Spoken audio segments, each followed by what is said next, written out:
Big TV భక్తి సమాచారం WhatsApp ఛానల్లో జాయిన్ అవ్వండి. అన్ని విశేషాలు ఎప్పటికప్పుడు తెలుసుకోండి.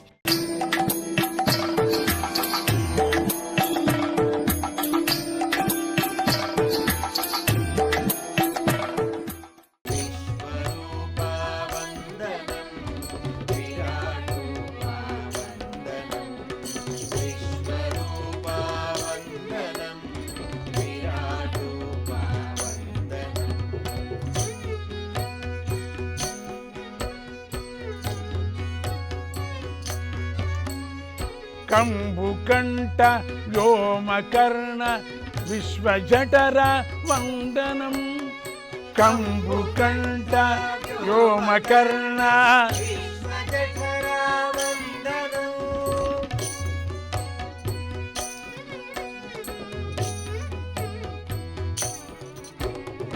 కాలరూప వేదగోప బుద్ధిరూప వందనం.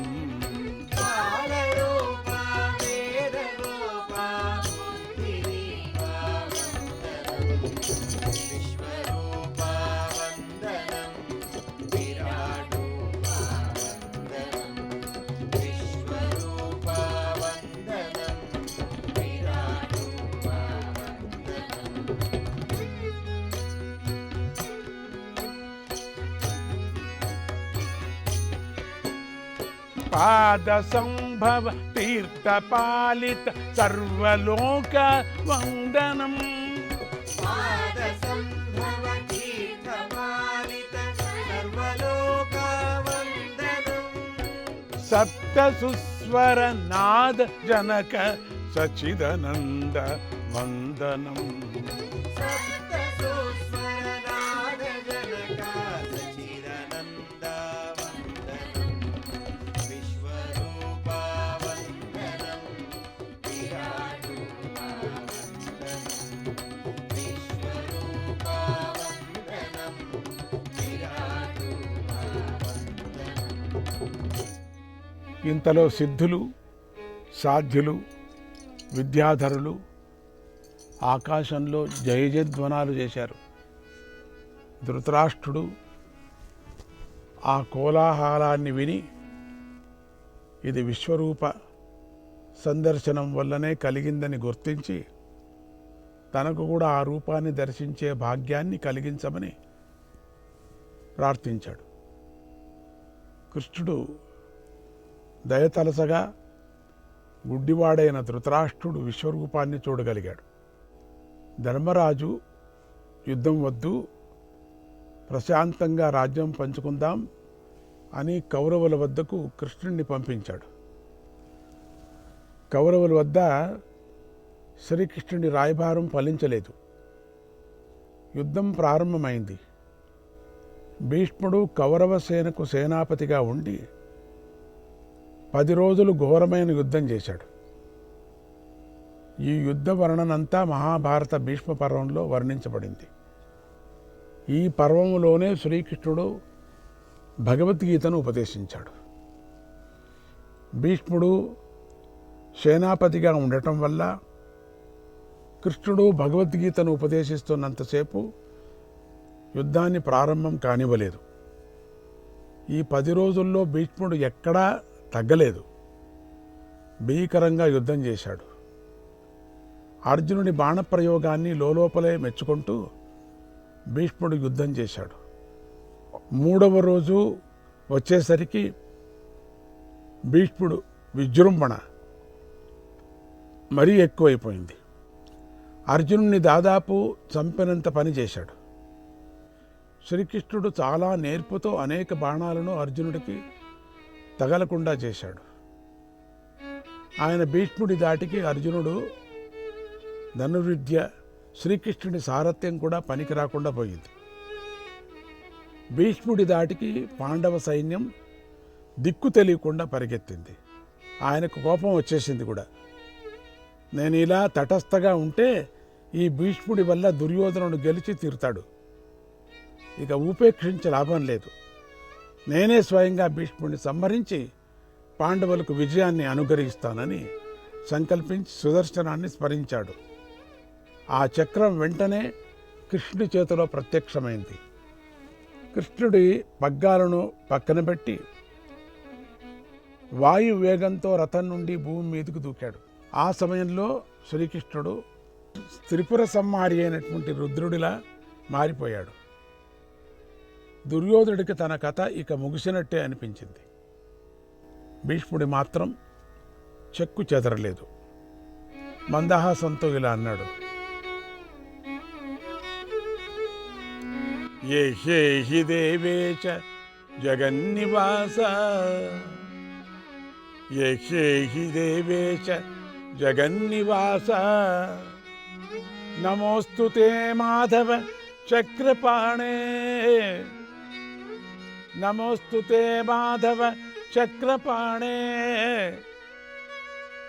ప్రసఖ్యా మాం పాతయ లోకనాథ, ప్రసఖ్యా మాం పాతయ లోకనాథ,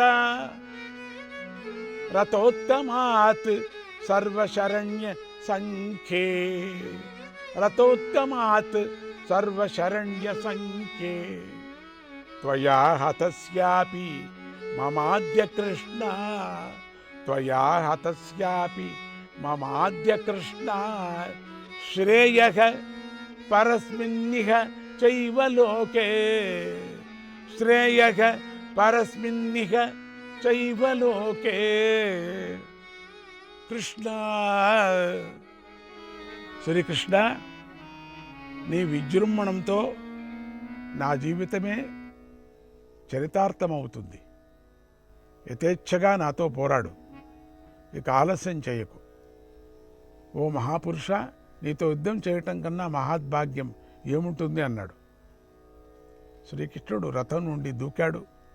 భీష్ముడి పైకి వెళ్ళటం, భీష్ముడి యుద్ధానికి సిద్ధం కమ్మని చెప్పటం, ఇదంతా కూడా అర్జునుడికేదో కలలాగా ఉంది. క్షణంలో తేరుకున్నాడు. రథం నుండి కిందికి దూకాడు. తన శక్తినంతా వినియోగించాడు. ముందుకు దూసుకుపోతున్నటువంటి కృష్ణుడిని గట్టిగా పట్టుకున్నాడు. అయినా కృష్ణుడు ఆగలేదు. అర్జునుడిని కూడా కొంత దూరం లాక్కుపోయాడు. అర్జునుడు తన బలాన్ని అంతా వాడేశాడు పూర్తిగా. కష్టపడి కృష్ణుడిని ఆపి, ఓ దేవకీనందన, కోపాన్ని తగ్గించుకొని కొద్దిగా నా మాట వినవయ్యా. మమ్మల్ని అవతలి తీరానికి చేర్చగలిగిన వాడివి నువ్వే. నీలాంటి ధీరుడే ఇలా అలజడి పడిపోతే నా పరిస్థితి ఏం కావాలి? నువ్వు యుద్ధం చేసి దుర్యోధన సైన్యాన్ని నిర్మూలన చేస్తే మా ప్రతిష్ట ఏం కావాలి?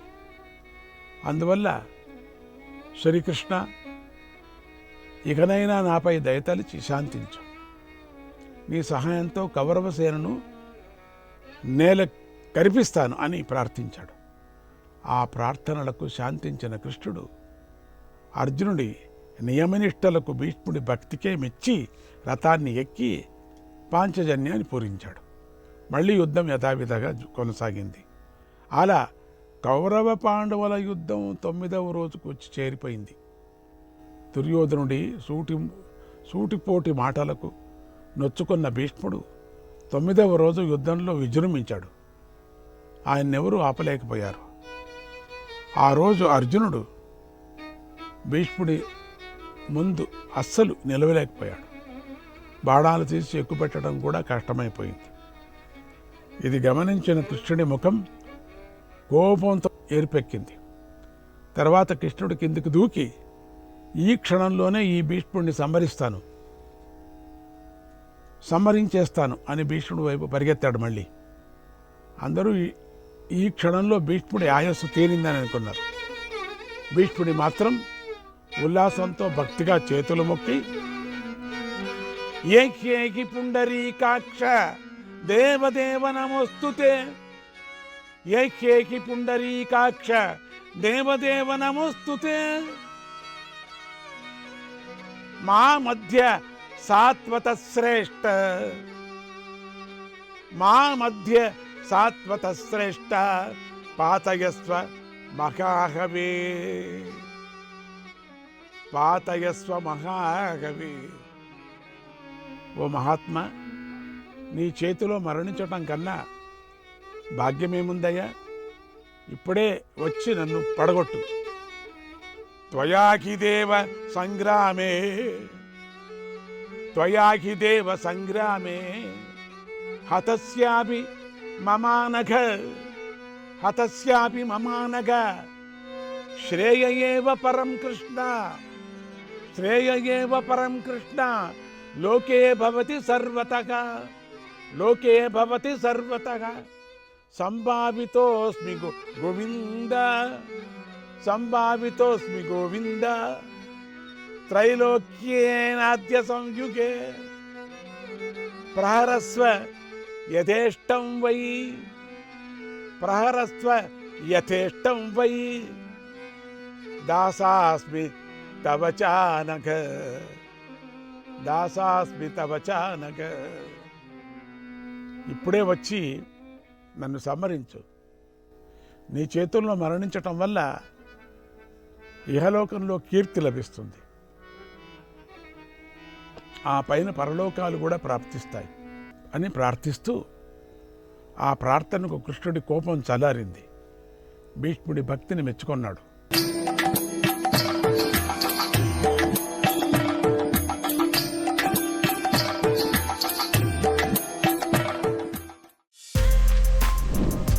For more videos like this, subscribe Big TV channel.